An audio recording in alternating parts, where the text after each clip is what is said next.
waxaa maanta kulmay guddigii siyaayaha ra'iisul wasaaraha magacaabay inuu baaritaan ku sameeyo dhacdadii xabsiga ka dhacday maalintii 10ka bisha 8aad 2020 guddiga waxay ogaadeen in maalintii 8aad bisha 8aad xabsiga dhexe la soo geliyey hubkaas oo ku jiray alaab loo keenay dadka xabsiga ku jiray waxaa kale guddigu u caddaatay in maalintii 10ka bisha loo keenay maxaabiistii meeshii ku jirtay oo damacsanaa in dhibaatooyin ay ka sameeyaan xabsiga rasaas dheeri ah loo keenay hubkan waxaa lagu soo qariyey mar jawaan liin ah marna waxaa lagu soo qariyey hilib hubkaas markuu gaadhay maxaabiistaas oo u diyaar garooway in dhibaato meesha ay ka ridaan waxay u suurto gashay in ay dagaalka ay bilaawaan maalintii 10aad bisha 8aad halkaas oo ay ku isticmaaleen bustoolo iyo bambooyin maxbuuskii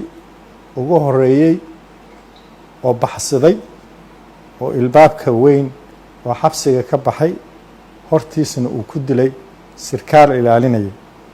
waxaa la ogaaday in arrimahaas ay fududeeyeen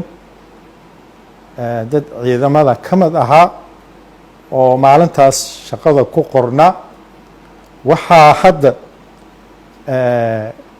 la qabtay oo gacanta ku jira oo ciidamada usluubta ka mid ah lagu tuhunsan yahay in falkaas fududeeyeen masme ahe ay sameeyeen dayacaad waajib 12 ciidanka usluubta ka mid ah saraakiil iyo ciidanba iskugu jiraan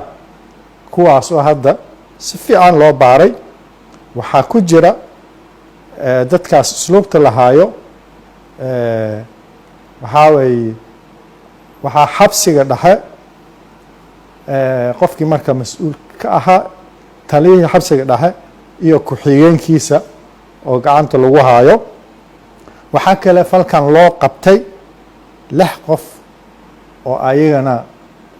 muwaadiniin ahaa civilian kuwaas oo ayagana la aaminsan yahay inay fududeeyeen oo qeyb ka qaateen kuwaas oo ayagana lahaayo baaritaan ku socda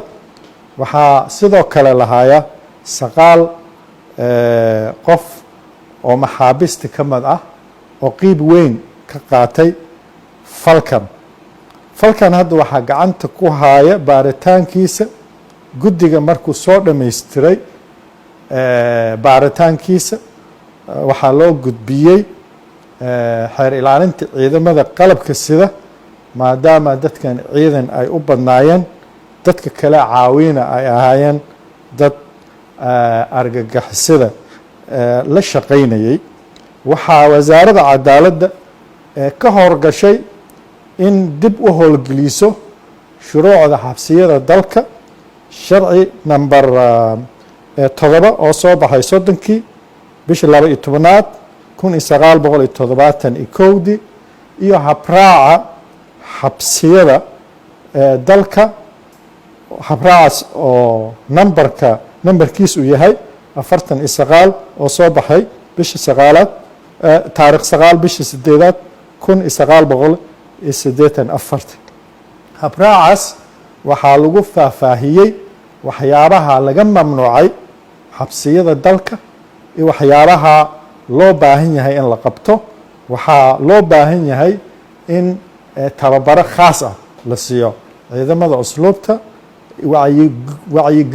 wacyigelin guudna la siiyo maxaabiista ku jirto waxaan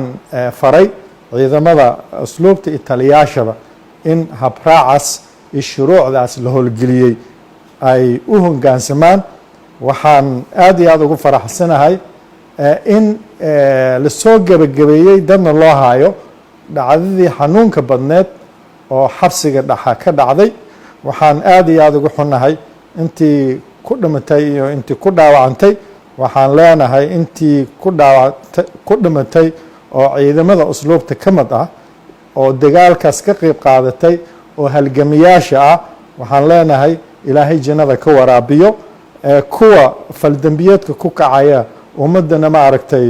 u horseedayo dhibaato, waxaan leenahay ayagana ciqaabtooda way heli doonaan.